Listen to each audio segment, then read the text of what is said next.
Gênesis, capítulo de número 7, eu vou ler a partir do verso de número 1, que está escrito assim: Depois disse o Senhor a Noé: Entra tu e toda a tua casa na arca, porque tenho visto que és justo diante de mim nesta geração.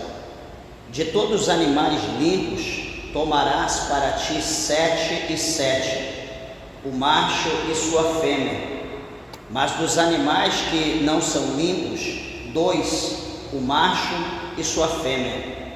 Também das aves dos céus, 7 e 7, macho e fêmea, para conservar em vida sua espécie sobre a face de toda a terra.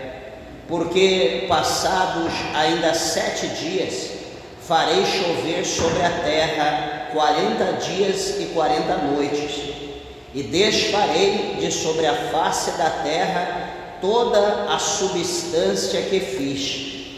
E fez Noé conforme a tudo o que o Senhor lhe ordenara. E era Noé da idade de 600 anos, quando o dilúvio das águas veio sobre a terra.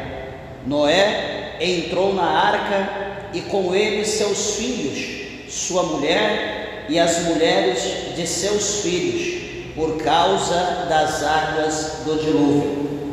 Dos animais limpos e dos animais que não são limpos, e das aves e de todo réptil sobre a terra, entraram de 2 em 2 para junto de Noé na arca, macho e fêmea, como Deus ordenara a Noé.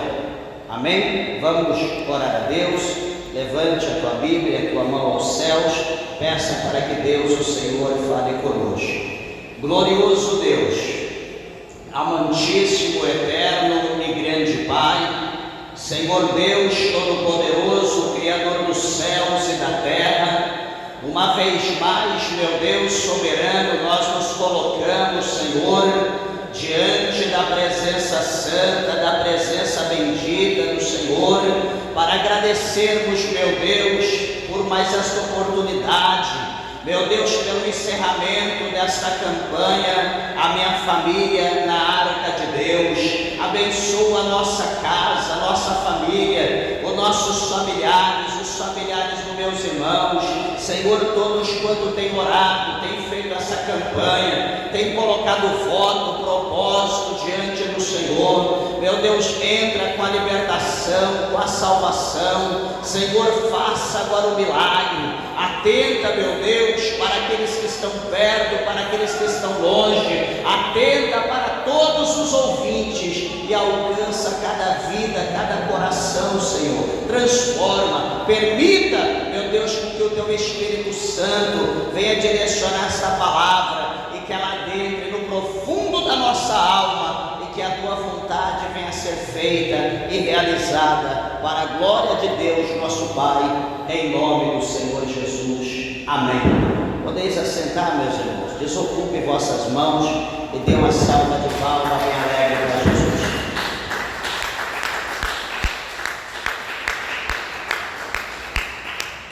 Graças a Deus.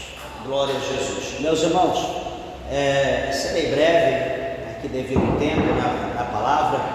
Tenho certeza que um pouco aqui que nós falarmos, o Senhor Deus, Ele irá nos abençoar pela sua infinita misericórdia. Muito nós temos falado, né? Hoje já a terceira sexta-feira que nós estamos falando acerca de Noé, e eu quero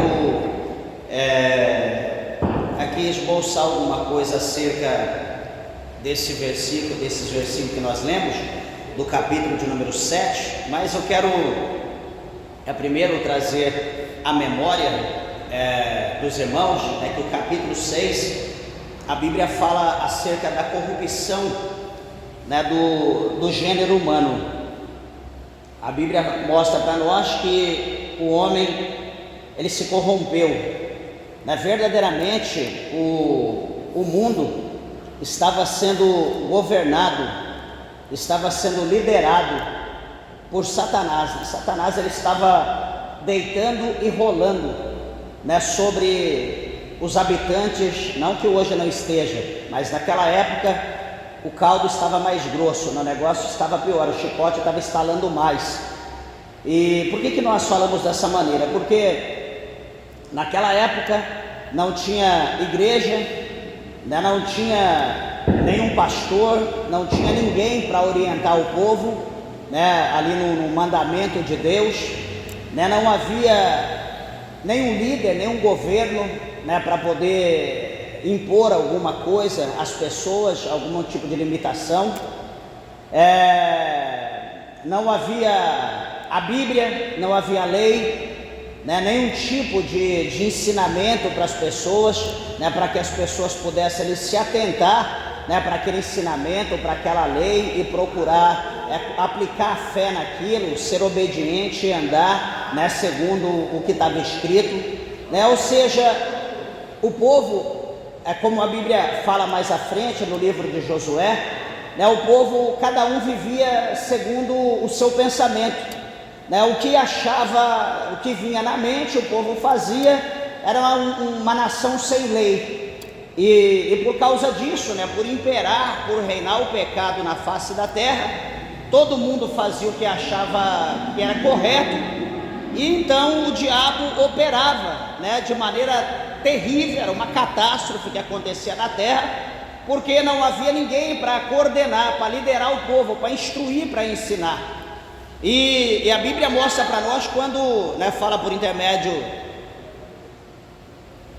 de Provérbios, né, a Bíblia diz para nós que quando não há uma sábia direção, o povo se corrompe, né? Lá não havia nem sábia, lá era tolos mesmo, né? O povo, cada um agia segundo a sua vontade. E em meio, meus irmãos, a todo um cenário como esse cenário que estava havendo, talvez em 50 anos, talvez em 100 anos, né, em século, ou quase a um milênio, por exemplo, surgiu um homem. Por exemplo, a Bíblia mostra que antes de Noé, que em meio ao mundo corrompido, ali sobre a ação, sobre o poder, né, daquele homem chamado Lameque, aquele grande caçador, né, que matava, que destruía, que causava terror no mundo, nasceu também um homem, que este homem, ele andou, né, nessa terra, ele viveu nessa terra. Depois de mais de 300 anos, esse homem, no seu relacionamento, gera um filho, e depois que esse filho é gerado, a Bíblia diz que esse homem, então, ele conhece Deus. O seu nome é Enoque. E no meio do mundo corrompido, naquela bagunça, esse Enoque, ele procurou, ele tirou a sua cabeça do chão, ele deixou de olhar para o chão como um gado, e aquele homem começou a olhar para frente, começou a olhar para o alto, e aquele homem começou a sentir algo diferente, a pensar em algo diferente. E aquele homem, então, ele começa a adorar a Deus, ele começa a servir a Deus, de maneira que o Senhor olha para aquela terra, para aquele mundo corrompido, aquela bagunça, e Deus olha para aquele homem e o Senhor o ama, e a Bíblia diz que Deus o tomou para si e o levou. A palavra de Deus mostra que no meio do mundo corrompido, quero só mostrar para os irmãos que isso não é frequencial, não é uma coisa que acontece todo dia. Voltando um pouco mais atrás, entre os homicídios daquela época, que começa com Caim e depois, né, o negócio começa a se ramificar, a Bíblia diz que nasce também um homem cujo nome era Sete, e por intermédio desse homem chamado Sete, ele foi um homem diferente. E a genealogia do Antigo Testamento, quando nós vamos olhar, começa na descendência de Sete, não começa na descendência de Caim nem de Abel, começa de Sete. Quer dizer, os outros são excluídos, mas começa por Sete. Então, ou seja, um homem que procurou andar segundo os princípios, preceitos de Deus, e passa-se o tempo, mais algumas décadas, a Bíblia vai mostrar que nasce outro homem, que é diferente. Como eu digo, não é uma coisa que acontece todo dia. nasce outro homem chamado Enos, e depois desse homem, então, depois de Sete, a Bíblia diz que o povo, então, eles começam o quê? Começam a adorar, eles começam a louvar, eles começam a glorificar, eles começam a entender que eles foram feitos para adorar, para servir, para fazer a vontade de Deus, não a vontade deles. Mas isso foi algo limitado, né? Não foi uma coisa que expandiu e que nasceu a igreja, foi um ou outro que tiveram, né, esse sentimento, essa percepção, ou ali uma direção de Deus, para que pudesse adorar o Senhor no meio do mundo corrompido, né? Até interessante, quando nós falamos acerca disso, nós lembramos de Abrão, ainda não era Abraão, seu nome ainda era Abrão. A Bíblia fala para nós, pelo menos 2, 3 passagens, que a família de Abrão, seu pai, toda a sua família, eles produziam, né? Eles fabricavam imagem de escultura, fabricavam ídolos. Então veja que a família de Abrão era uma família idólatra. Mas o que acontece? Deus, o Senhor, olha para Abrão no meio daquela família e o Senhor chama ele. E quando Abrão ele ouve a voz de Deus, Abrão ele dá ouvido, ele está disposto a deixar toda a sua família, ele está disposto a deixar sua casa, deixar sua pátria, e ele está disposto a entrar numa estrada, num caminho que ele não sabe se vai para a direita, para a esquerda, se segue reto, se vai fazer curva ou não, se tem monte, se tem vale. Ele dá ouvido à voz de Deus, Deus lhe faz uma promessa e manda ele andar para uma terra, para um lugar longínquo, que Deus iria lhe mostrar, e Deus ia fazer dele um grande homem e um grande nome que toda a terra ia conhecer, e queria ser pai de uma grande multidão. E Abrão então, por ouvir essa promessa, não sei qual o sinal que Deus lhe dera, mas ele deu ouvido à voz de Deus, e ele então sai em destino à promessa. Ele sai para encontrar a promessa, aquilo que Deus lhe havia feito. E depois de 25 anos que o Senhor o chamou, então Deus deu o sinal daquilo que o Senhor havia falado. Deus deu o seu filho. Então, meus irmãos, pessoas extraordinárias. Nós olhamos, quando nós lemos os heróis da fé, né, supostamente aqui alguns dos irmãos acredito que já leram, né, o livro Os Heróis da Fé. Se não leu, sugiro que você leia. Tempos atrás teve, né, os heróis da fé, homens que, né, no seu tempo, cada um no seu tempo, foram homens extraordinários, né, na Inglaterra, na Índia, na África, enfim, né, em vários lugares, né, que não foram muitos, mas os poucos que teve, eles dedicaram a sua vida a Deus, né, naquilo que o Senhor os chamaram, para que eles pudessem fazer para Deus. Então eles foram fiéis naquilo, eles foram fiéis e foram fiéis até o fim.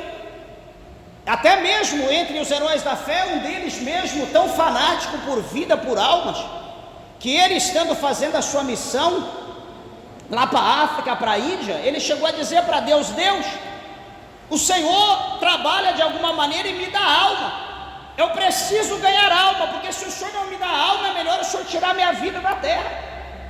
Ele era desesperado, faminto por alma. Então ele pedia, dizia: Senhor, o Senhor me dá alma, senão eu morro, eu preciso de alma. É diferente de Raquel, né? Raquel, ele dizia para o marido dela: ó, você me dá o filho, porque se você não me dá filho, eu vou morrer. A diferença, né? Um queria alma e o outro já queria filho. Mas enfim, então nós vimos que em cada tempo havia pessoas extraordinárias. E no tempo de Noé, que é um pouquinho à frente de Sete, de Enos, né, de Enoque, o mundo aqui está numa perversão, né, sem limite. E o odor do pecado, o cheiro do pecado chegou até os céus, até Deus. E o Senhor então ele vai decidir acabar com todo gênero, com toda raça que há na face da terra, todo tipo de vida. Deus vai acabar, não destruir o mundo, Deus vai tirar a vida dos viventes que está na terra, até os animais, tudo Deus vai destruir. Só que quando Deus ele vai destruir, Deus ele vê um homem chamado Noé. E a palavra do Senhor fala que Deus, ele olha para Noé e Deus, ele percebe algo diferente na vida de Noé. Por quê? Porque Deus vai ver que Noé é um homem que ele é temente, ele vai ver que é um homem que é reto, ele vai ver que é um homem que as suas atitudes agradam a Deus. Noé, ele é um homem diferente das outras pessoas. Por mais que Noé não tinha um líder que o ensinava, por mais que Noé não tinha a Torá, por mais que Noé não tinha a Bíblia, por mais que ele não tinha nenhum rolo dizendo alguma coisa, qual era a forma que ele tinha que viver, mas ele procurou, de certa forma, talvez lembrando do passado, talvez até mesmo lembrando de algumas coisas que ele havia ouvido, ele procurou fazer o que é certo, ele procurava fazer a diferença. E por Noé procurar fazer a diferença, Deus atentou para Noé. E Deus então vai dizer: Noé, é o seguinte, eu sou o eterno, como diz no original, né? Não fala o nome do Senhor, fala o nome de eterno. Ele diz: eu sou o eterno, o Criador dos céus, o Criador da terra.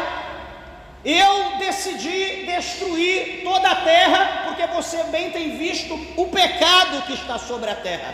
Você tem visto como o gênero humano está agindo. Eu vou destruir tudo.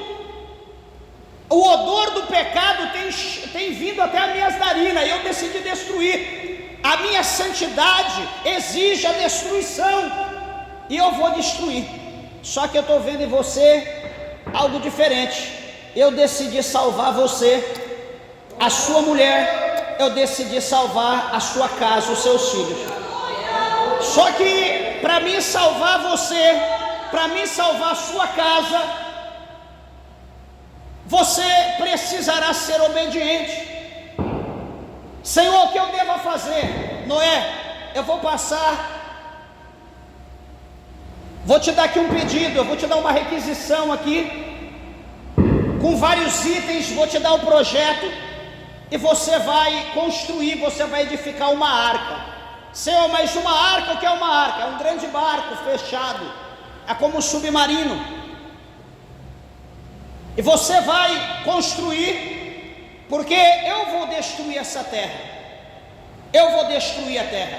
Eu vou destruir a terra com água. Eu vou trazer o dilúvio sobre a terra, e não vai sobrar ninguém, a não ser aqueles que estiverem dentro da arca.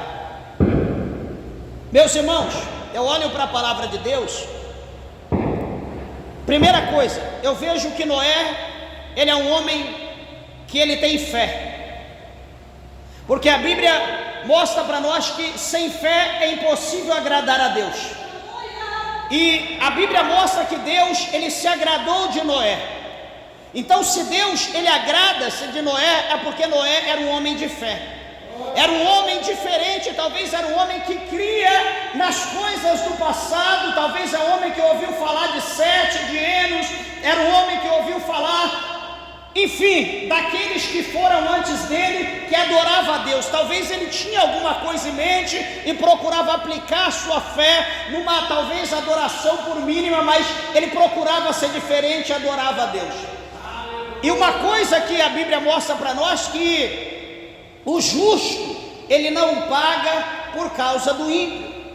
Isso está claro no capítulo 18 desse mesmo livro de Gênesis, né? Está lá mencionado por pelo menos 5 a 8 vezes, está mencionado lá, quando o próprio Abrão, ele está falando com Deus, né? Está ali num diálogo com Deus, quando os anjos do Senhor foi para Sodoma, e aquele anjo ali representando Deus estava juntamente com Abrão, e ele então vai falar: Senhor, se porventura lá na cidade que os anjos foram destruir, lá em Sodoma, se lá tiver 40 justos, o Senhor vai destruir 45 justos, o Senhor vai destruir a cidade com os 45 justos? Não, se tiver 45 eu não vou destruir por causa deles. Senhor, se tiver 40, não destruirei por causa dos 40. Senhor, se tiver 30, não destruirei por causa dos 30. Senhor, peraí, se tiver 20, não destruirei por causa dos 20. Senhor, se tiver 10, não vou destruir por causa dos 10. Então Abraão, ele ficou tranquilo, porque ele sabia que ele tinha lá um parente, ele tinha lá o seu sobrinho, que até onde ele sabia era justo, era temente a Deus, procurava ser fiel a Deus, então ele sabia que o Senhor ia preparar um meio, uma situação para tirar Ló de Sodoma, e de certa forma foi o que aconteceu. Os dois anjos, eles não destruíram a cidade de Sodoma, nem de Gomorra, nem a cidade circunvizinha, enquanto Ló, ele não saiu dali com as suas filhas e a sua mulher, mesmo que no caminho a sua mulher desobedeceu a ordem de Deus, olhando para trás, ela perdeu a sua salvação, se tornou uma estátua de sal, porque ela deixou de acreditar em Deus, ela perdeu a sua fé, e ela foi olhar para trás, procurar a fé dela, se tornou uma estátua de sal. Mas Ló e as suas filhas então saíram, deram ouvido à voz de Deus e seguiram o seu caminho e foram embora e foram salvos da destruição. Então o que eu falo aqui para os irmãos? Que Noé era um homem de fé, tanto quanto Abrão. Por quê? Porque o Senhor, a Bíblia diz que achou graça pela fé, ou achou graça nas atitudes de Noé. E o que o Senhor Deus vai falar? Que ele teria que construir aquela arca. Então, fé primeiro, para ele crer em Deus, e depois da fé, para ele crer em Deus, porque se ele não tivesse fé, ele não ia crer em Deus. Imagina, você receber ali uma ordem para fazer algo gigantesco, imenso, não sei se as condições foram providas por Deus, tanto para ele construir aquela arca, para arrumar toda aquela madeira, Sempre quando eu leio isso aqui, eu vejo que os homens daquela época, talvez a gente olha hoje, para o passado, 4, 5 mil anos atrás, ou vai até além, a gente pensa, meu Deus, as pessoas daquela época eram tudo tolos, eram pessoas ali cabeludas, pessoas dentuças, barbudos, sei lá, com unha grande, eram lá, sei lá, passa tanta coisa pela nossa cabeça, meus irmãos. Mas se nós somos ver o alicerce lá atrás, as construções, as obras que foram feitas lá atrás, são coisas de engenharia, que hoje, com todo o recurso, com toda a sabedoria, toda a ciência que se tem, não existe obra como houve obra naquela época. Quando nós olhamos, por exemplo, as pirâmides, as 3 pirâmides do Egito, quem, por exemplo, teria capacidade de hoje, aonde se tem uma obra como aquela? Enfim, entre outras, das 7 maravilhas do mundo que existe aí, que fora feita naquela época, é impossível, a pessoa tenta imaginar, mas não chega numa conclusão. Então nós vemos que as pessoas daquela época tinham um QI elevado, eram pessoas dotadas de sabedoria. Nós observamos isso quando fora escolhido as pessoas para executar a obra do templo de Salomão. Nós vemos ali que havia pessoas peritas para trabalhar com ouro, para trabalhar com cobre, para trabalhar com prata, para trabalhar com madeira, pessoas assim que tinham dons, talentos, coisas assim dadas por Deus, que hoje, se brincar, não se tem, porque não se faz obra como fora feito naquela época. Então a gente vê que tinha pessoas dotadas com QI muitas vezes mais elevado do que pessoas sábias nos dias de hoje. Então Noé, aqui dá para a gente ver que ele era uma pessoa sábia. Noé foi dotado de uma inteligência, tanto ele quanto seus filhos. Talvez Deus ali preparou a condição, sei lá, Deus ele prepara tudo, como Deus cuidou do povo 40 anos pelo deserto, preparando água, preparando ali o pão, preparando codornizes. Então de algum meio, de alguma forma, Deus, o Senhor, ele vai cuidar, Deus ele vai preparar meio, condição para cuidar de Noé, para cuidar da família de Noé. Meus irmãos, porque veja bem, foi 120 anos de luta, foi 120 anos de trabalho. Imagina você empenhado numa obra 120 anos. Qual foi o sinal que Deus deu para construir? O sinal foi uma promessa. Qual foi a promessa? Noé, você constrói a arca, porque você construindo, você e a sua família vai ser salvo. Esse é o sinal. Senhor, mas o que vai acontecer? Eu vou mandar o dilúvio sobre a terra. Então, em 120 anos, a promessa estava ali batendo sobre a vida de Noé, estava todo dia batendo no coração. Cada batida que ele dava ali, cada prego, ou enfim, cada madeira que era sentada, aquilo batia no coração. O dilúvio vai vir, a chuva vai vir sobre a terra, o mundo vai ser destruído, e você precisa preparar essa arca, porque você vai ser salvo, você e sua família. E Noé, então, ele fazendo aquilo de uma maneira ali com tanto amor, com dedicação, porque era algo que ele ia ser protegido. Ele não estava fazendo alguma coisa para outras pessoas, não estava fazendo coisa para animais, para aves, répteis, apenas ele estava fazendo algo que era para a proteção dele, era para a proteção da família dele. Então ele se dedicava com todo o seu amor, e a família precisava comer. Então eu olho para a palavra de Deus, eu vejo a providência, não que está relacionado aqui, mas eu vejo a providência de Deus para manter a família de Noé durante 120 anos. E durante esses 120 anos, construindo a arca, os filhos de Noé casam-se, né? Os 3 filhos casam-se também. Agora eles vão ter esposa, cada filho vai ter a sua mulher. A Bíblia não menciona aqui que eles têm filho até então, mas cada um deles tem a sua esposa, casa no decorrer da construção da obra. E o que vai acontecer, meus irmãos? A palavra do Senhor vai mostrar para nós que vai chegar um determinado tempo desse empenho na construção, na obra de Deus. A Bíblia mostra para nós e chama a minha atenção que que Noé, além de ter fé, ele foi um homem obediente. Por quê? Porque o versículo 5 aqui do capítulo 7 fala para nós que e fez Noé conforme a tudo o que o Senhor ordenara. Então veja que Noé, além de ter fé, ele é um homem obediente. Por que ele é um homem obediente? Porque tudo que Deus mandou ele fazer, ele fazia de acordo com as ordens de Deus. Noé, ele não questionava, ele não dizia, a Bíblia não mostra aqui para nós Noé questionando a Deus.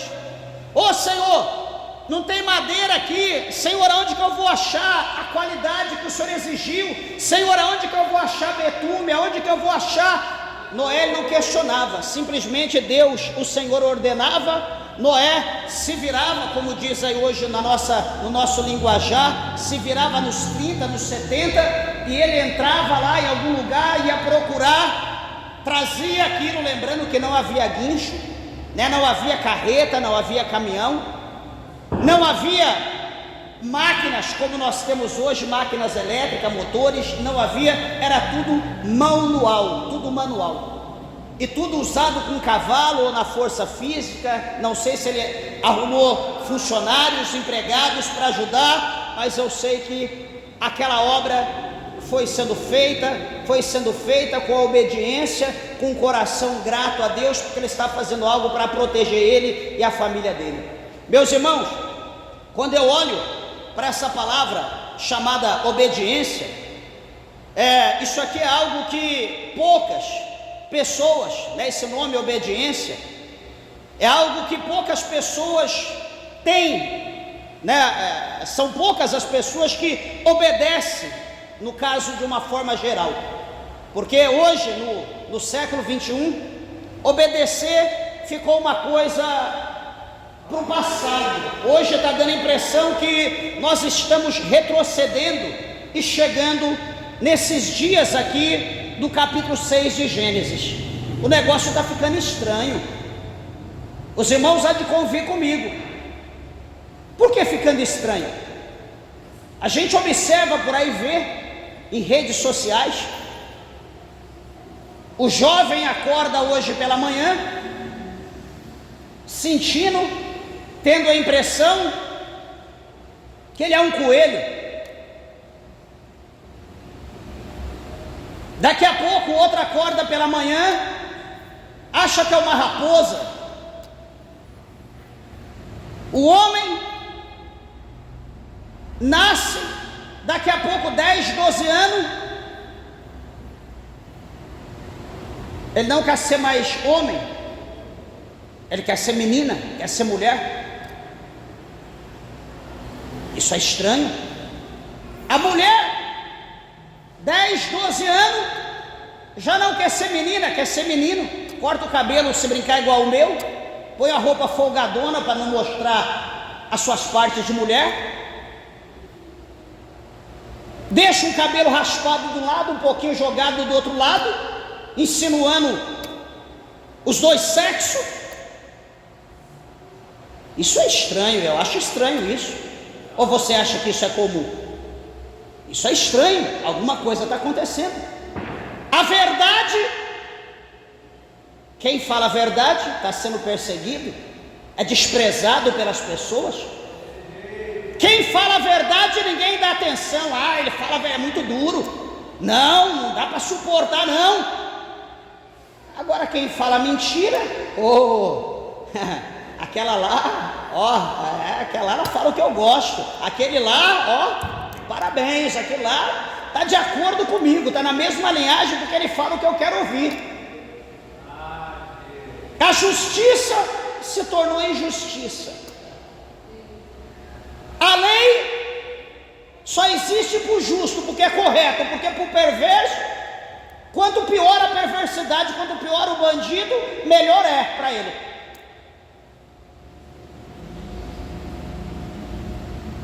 Se isso não causa preocupação em você, talvez você deve estar numa inércia, deve estar dormindo loucamente em outra terra, em outro planeta, porque isso é preocupante. Isso é preocupante. Nós olhamos para a Bíblia, isso não condiz. Nós não podemos, a igreja de Deus não pode aceitar de primeira e ficar tranquilo achando que está tudo normal. Não, é assim mesmo nada. É o poder do diabo agindo. E isso mostra para nós que naquele mundo lá atrás, um determinado tempo atrás, quando nós estudávamos teologia, teve um pastor que ele dizia, até achei interessante, nunca esqueci, ele dizia assim, olha, o professor, ele disse, um dia Deus, se Deus não fizer nada com o mundo atual que nós estamos vivendo, ele vai ter que pedir perdão, perdoar Sodoma e Gomorra pelo que ele fez com eles, porque nós estamos agindo no mesmo nível, nós estamos agindo da mesma forma, estamos aceitando as coisas como se fosse tudo normal. Meus irmãos, isso é falta de memória, é falta de sabedoria, é falta de conhecer Deus, porque quando a pessoa deixa, presta atenção, quando a pessoa deixa de discernir o que é santo e o que é profano, e acha que as duas coisas é a mesma coisa, isso vira bagunça e nós estamos propensos à punição de Deus. Nós temos que entender isso. Santo é santo, profano é profano, fiel é fiel, infiel é infiel. Servir a Deus é de uma maneira, servir o diabo, o mundo, é de outra maneira. O diabo está lá fora lançando os costumes dele, a religião dele está lá fora. Só que a gente está gostando tanto, está amando tanto, que a gente está trazendo ou permitindo nossos filhos, a nossa família também trazer para dentro da igreja. Para quê? Para poder contaminar a igreja. E detalhe, a igreja de Deus ela é santa. A igreja de Deus não pode se contaminar com o mundo. A igreja, se você não sabia, a igreja de Deus ela foi tirada, de dentro do mundo para fora. O mundo está lá, a igreja está aqui. Uma coisa é uma coisa, outra coisa é outra coisa.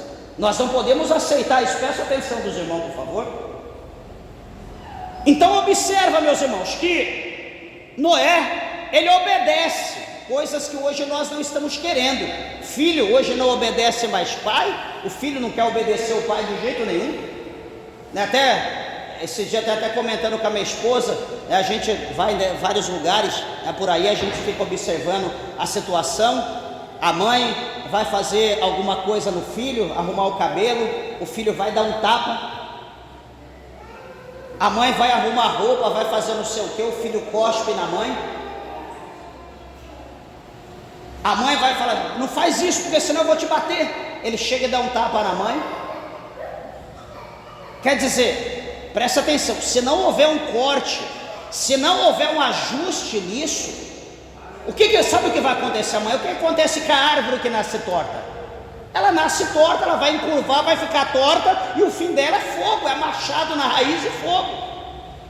Agora, quando ela nasce torta, mas você coloca aqui, ó, um guia nela, amarra ela, prende ela, para ela ficar ereta, ela vai ficar ereta, ela vai mudar e ela vai ser ajustada. Por quê? Porque ela foi ajustada desde pequena. Ela começou torta, mas você ajustou, você deu uma direção, você deu um norte para ela vai crescer de acordo com aquilo que você ajustou. O teu filho, a tua filha, é do mesmo jeito.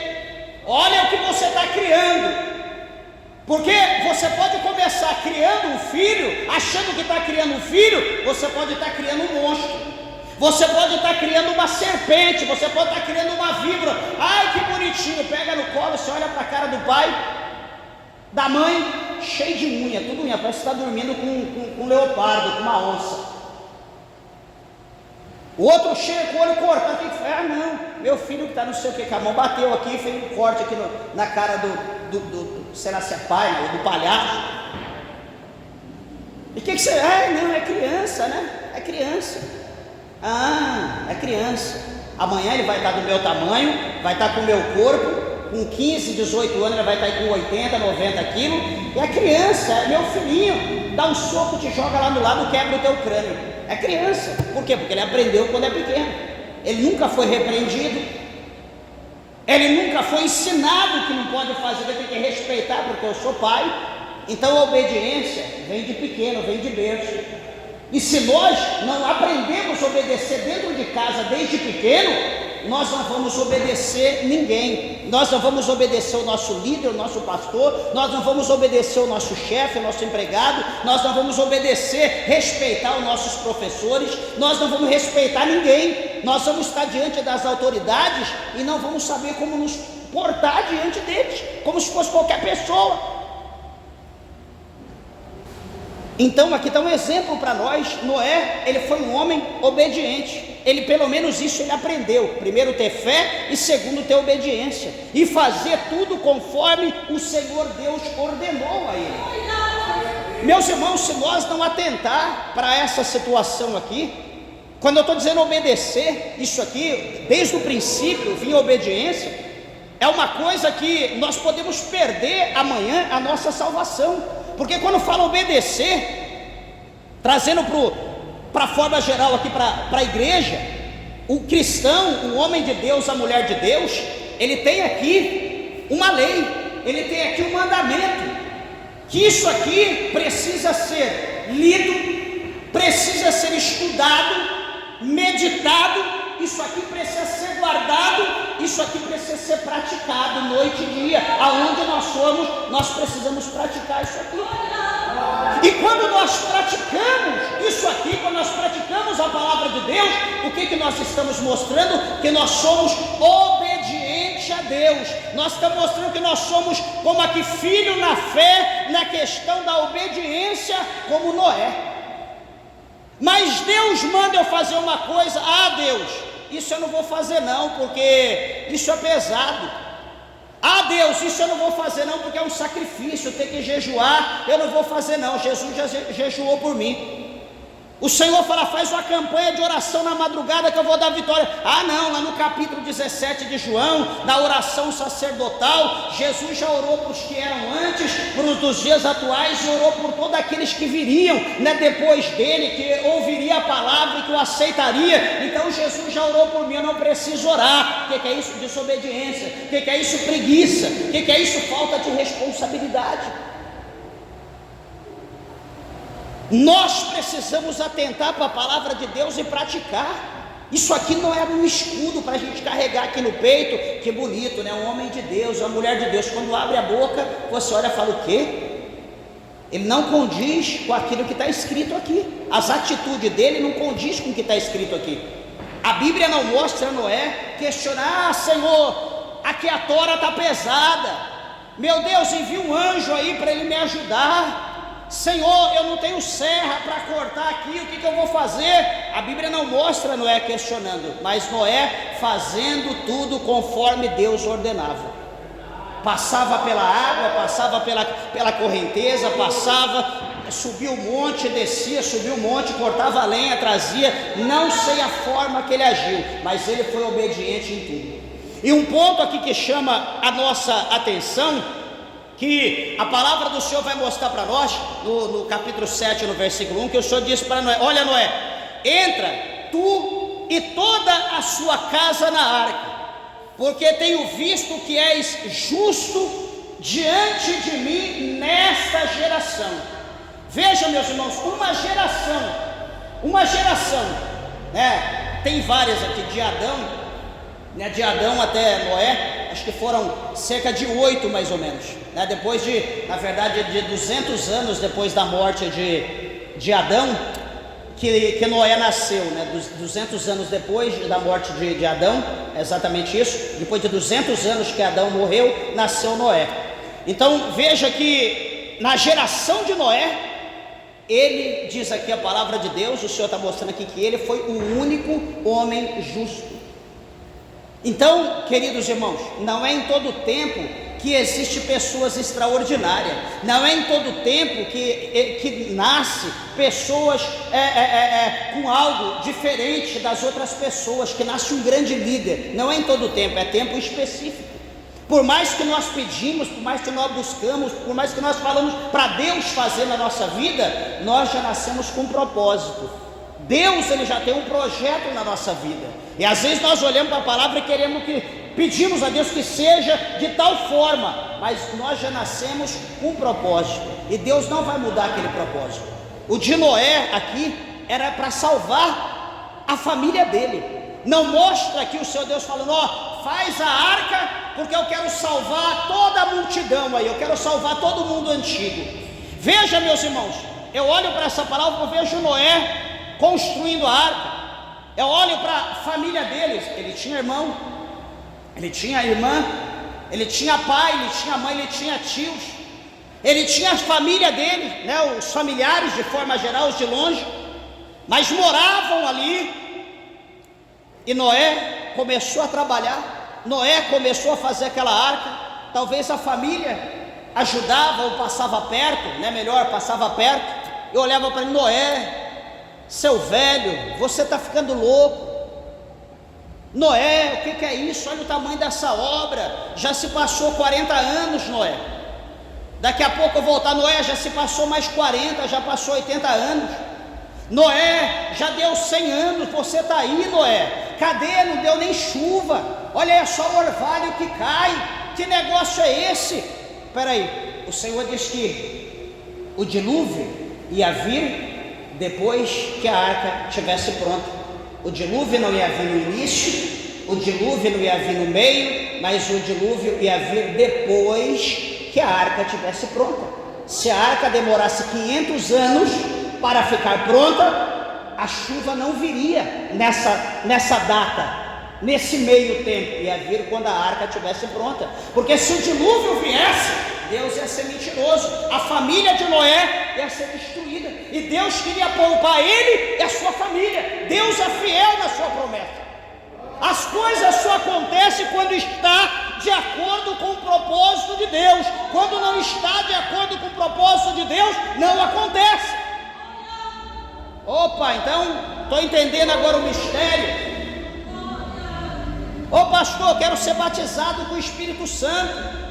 Eu tenho orado, tenho pedido, tenho buscado, mas por que Jesus não me batiza com o Espírito Santo? Talvez porque ainda você não está enquadrado nas qualificações ou na perfeição que Jesus precisa para ele derramar o Espírito Santo sobre a tua vida. Ah, pastor, mas eu estou indo para a igreja, eu estou procurando me afirmar, eu estou procurando fazer o que é certo. Tudo bem, você está procurando, mas quando você estiver de acordo com o que Deus quer, aí você vai receber o que Deus te prometeu. É como Deus quer, não é como eu quero. Ah, então tá bom, né? Talvez, mudando aqui um pouco, quando nós olhamos para o capítulo 18 de Reis, nós podemos olhar ali quando Elias diz: olha, Acabe, sobre a minha palavra não vai chover, não vai cair água, nem sereno, nem orvalho sobre a terra, enquanto eu não profetizar de novo. Vai ficar 3 anos e meio sem chuva. E assim diz o Senhor, e foi embora. Meus irmãos, imagina quantas coisas passaram no coração de Elias, na mente dele, de ver pessoas, animais mortos, de ver a terra seca sem produzir nada, ver pessoas mortas, pessoas comendo pessoas, seus próprios filhos, porque não tinham o que comer. Imagina o que passava no coração de Elias. Ele poderia abrir a boca e dizer: hoje eu profetizo chuva. Ele poderia fazer isso? Poderia. Deus ia agir? Não. Por quê? Porque era no tempo de Deus. A terra, o povo precisava se enquadrar naquilo que Deus havia ordenado. Tinha todo um processo e o povo precisava estar naquele processo, precisava estar enquadrado ali. O povo precisava tomar uma decisão na sua vida, porque o que acontecia? O que estava acontecendo? O povo estava com um pé lá, um pé cá. Elias disse para o povo: olha, por que vocês estão cocheando em dois pensamentos? Se Deus é o Senhor, segui-o. Se Baal é o Senhor, segui-o, mas não fique como vocês estão. Então, então eles precisavam de uma mudança de atitude. Eles precisavam daquela metanoia, mudança de pensamento, de atitude.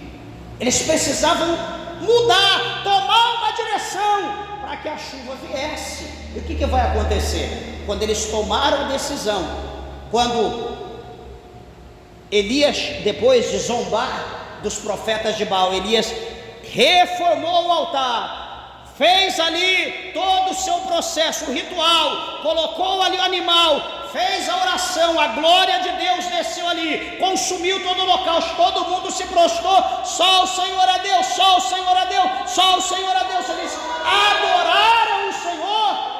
Opa, agora vai mudar. Agora Elias vai dizer: olha, peraí, eu vou orar ali, eu vou ver a resposta de Deus agora, porque Deus viu o coração de vocês, deixa eu orar. Elias foi lá, orou, se prostrou, começou a orar. Vai lá, servo, vai lá, dá uma olhada, vê o que está acontecendo lá, o que tem no céu.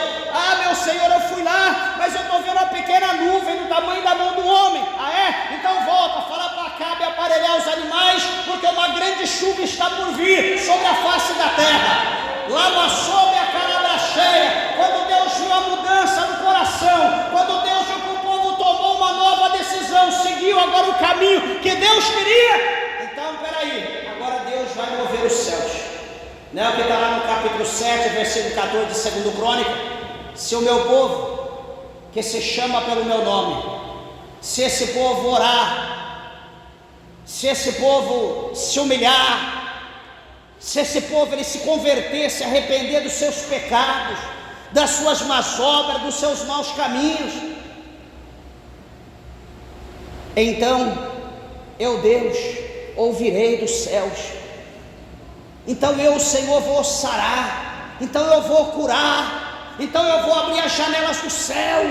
Então eu vou derramar a chuva serôdia, a chuva temporã. E aí o Senhor diz: então estarão abertos os meus olhos e atentos os meus ouvidos à oração deste povo, à oração desta igreja, à oração deste lugar.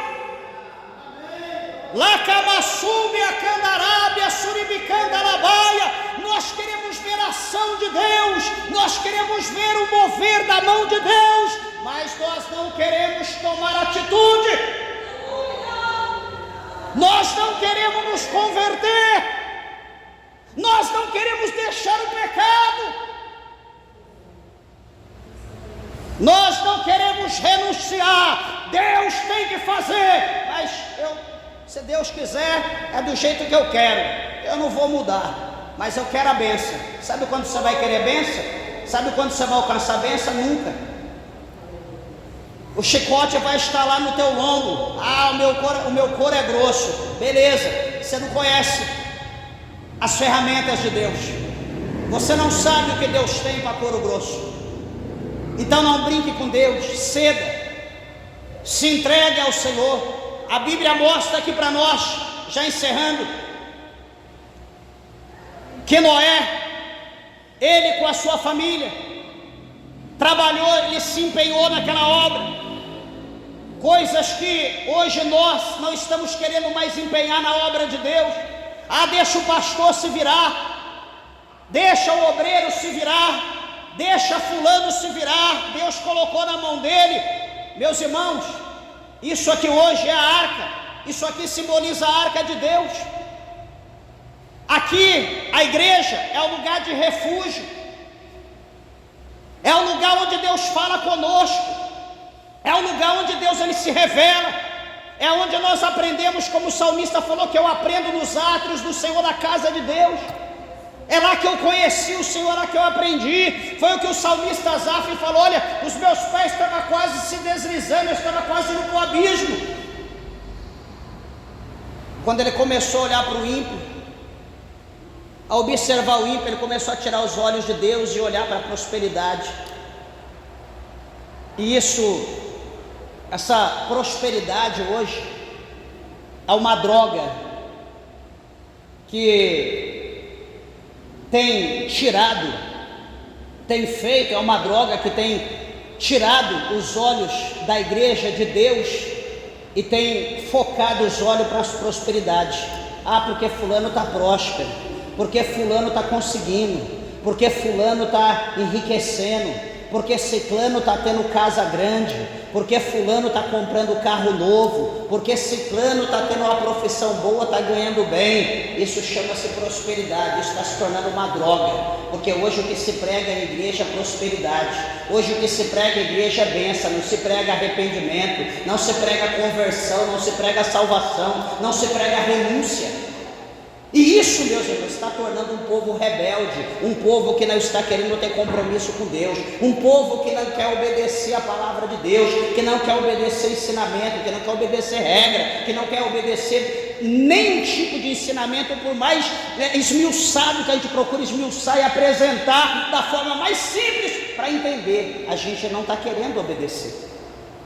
Por quê? Porque nós estamos sendo rebeldes. Nosso foco nisso, nosso foco é bênção.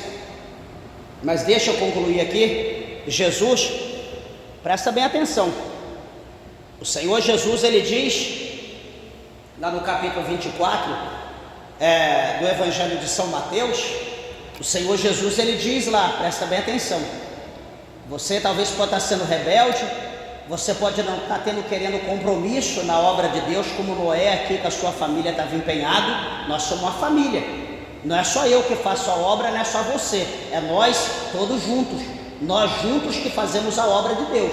A graça vem de Deus para nós trabalharmos unidos. Eu sozinho não faço nada, você sozinho não faz nada, nós precisamos unir. Entenda bem isso. E o que acontece? Noé aqui, a família estava unida.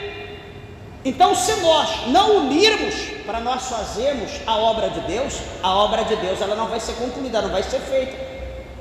Por quê? Porque o nosso foco está na prosperidade, o nosso foco está na riqueza, nós estamos ambiciosos. Pastor, é proibido ter ambição? Não, ambição pelas coisas do céu. Nós precisamos ser ambiciosos, ter desejo, cobiçar as coisas do céu, não as coisas alheias, não as coisas da terra. Porque essas coisas vai tirar o nosso foco de Deus, essas coisas tirará o nosso foco do céu, vai fazer com que nós deixamos de executar a obra de Deus. Nós vamos executar outra obra, a obra do mundo, mas a de Deus nós não vamos executar, porque o nosso foco está em outro lugar, o nosso foco não está na obra. E amados irmãos, o escritor aos Hebreus, ele escreveu dizendo que o que há de vir, ele virá e não tardará. Você crendo ou não, você acreditando ou não, você fazendo a obra ou não, o que há de vir, ele virá. O advento, ele vai vir, e o tempo está perto. Os sinais estão aí mostrando que ele está perto. Eu não tenho plano para 5 anos, não tenho plano para 10 anos, meu plano é hoje e acabou. Se Jesus vier hoje, Senhor, eu estou aqui. Não estou contando com amanhã, não estou contando que depois, porque o que está acontecendo no mundo não é brincadeira.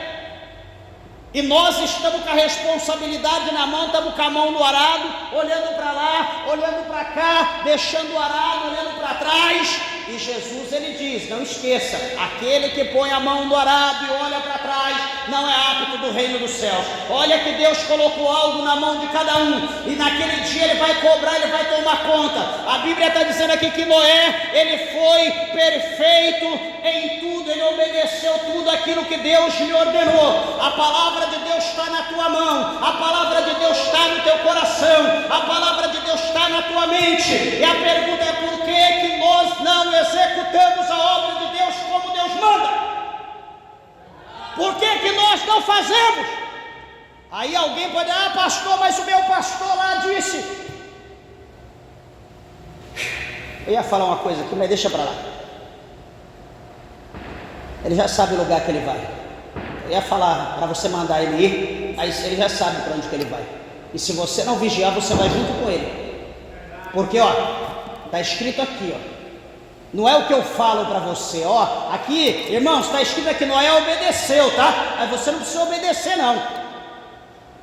Esse infeliz que faz você transgredir a palavra de Deus, isso não é pastor, isso é lobo, isso é um condutor cego. Esse é aquele, lembra que eu falei no início, aquele bonzinho, o mentiroso, que todo mundo diz: é esse aí que é bom, esse aí fala o que eu quero ouvir. É esse aí, ele está aqui, está aqui. É aquele que fala o que você quer, aquele que prega. Sabe aquela pregação que começa a massagear a carne, começa a fazer massagem? Ah, que gostoso, vai mais para cima, aqui do lado, aperta mais um pouquinho, e você vai relaxando. É isso. É aquela pregação que massageia a carne, que deixa a carne confortável. É isso que a gente quer. A gente não quer levar uma garfada, acordar: meu Deus, o que está acontecendo? A gente não quer isso. A gente quer massagem, a gente quer relaxar, a gente quer dormir, ficar ali em Campo Verde, campo verdejante, descansando. Isso que a gente quer. Mas a palavra de Deus, ela precisa confrontar. A palavra de Deus, ela tem que ir ao nosso encontro, e pegar aqui no nosso queixo e jogar lá no canto, ela fala: levanta. A palavra de Deus, ela tem que nos confrontar, ela tem que nos sangrar, tem que nos machucar, para a gente acordar e falar: realmente não é assim, não é desse jeito, é como Deus quer. Palavra que massageia, vai acontecer igual aconteceu. Sabe, alguém já ouviu falar daquele sacerdote que estava obeso, sentado naquela cadeira de balanço? Quando ele ouviu uma certa notícia, a Bíblia diz que ele caiu da cadeira e quebrou o pescoço e morreu. Alguém já ouviu falar nesse sacerdote chamado Eli? É isso aí, cuidado. Cuidado com palavras, aquelas palavras que saem daquela boca, sabe aquela boca com dente de tubarão e aquela voz de lã de ovelha, aquelas palavras bonitas, lindas. Cuidado com isso. Isso não vai te despertar, isso vai te levar para o sono da indolência. Quer ver a diferença, quer ver o livramento, quer ver a prosperidade, quer ver a bênção de Deus? Começa a obedecer a palavra. Começa a praticar aquilo que Deus mandou. Ah, pastor, mas fulano, manda o fulano ir procurar ouro em algum lugar por aí para ele ficar rico. Mas coloque a palavra em prática. Você não é bobo, você não é tolo, você sabe o que está escrito. Está escrito no bom português, não está escrito em hebraico, em russo, em alemão, em árabe. Está escrito em português aqui, E a gente consegue ler e entender claramente. Não precisa intérprete, não precisa hermenêutica, exegese, homilética, não precisa nada, nenhuma ciência específica para nós entender. Está claro. Então vamos, meus irmãos, colocar em prática. Vamos obedecer para que amanhã nós possamos dizer: eu, como Josué, eu e a minha casa serviremos ao Senhor. Que palavra linda dizer isso. Eu não sei vocês a decisão que vocês vão tomar. Eu não sei se vocês vão ser fiel em seguir o Senhor. O juramento que vocês fizeram é algo sério, mas eu não sei se vocês vão cumprir. Mas detalhe, eu e a minha casa, nós serviremos ao Senhor, disse Josué. Nós vamos servir, independente de qualquer coisa. Eu creio e oro para que amanhã também você e a tua casa possa também servir a Deus. Servir a Deus em obediência. Não servir um homem massageando a tua carne. É servir a Deus e a palavra te confrontando cada dia para você se levantar, pular e fazer como Deus quer, andar como Deus quer que nós andamos. Amém, meus irmãos? Que Jesus, o Senhor, possa abençoar a tua vida. uma forma grande, de uma forma gloriosa. Tenha certeza que os céus estarão abertos sobre a nossa vida. Eu tenho certeza que as promessas que Deus ele fez, né, será cumprida na vida de cada um de nós, para a glória de Deus. Essa campanha será uma bênção para a tua vida, para a vida da tua família, no nome do Senhor Jesus Cristo de Nazaré. Amém? Quem crê na palavra de Deus, quem pode dar uma salva de palmas bem alegre para Jesus?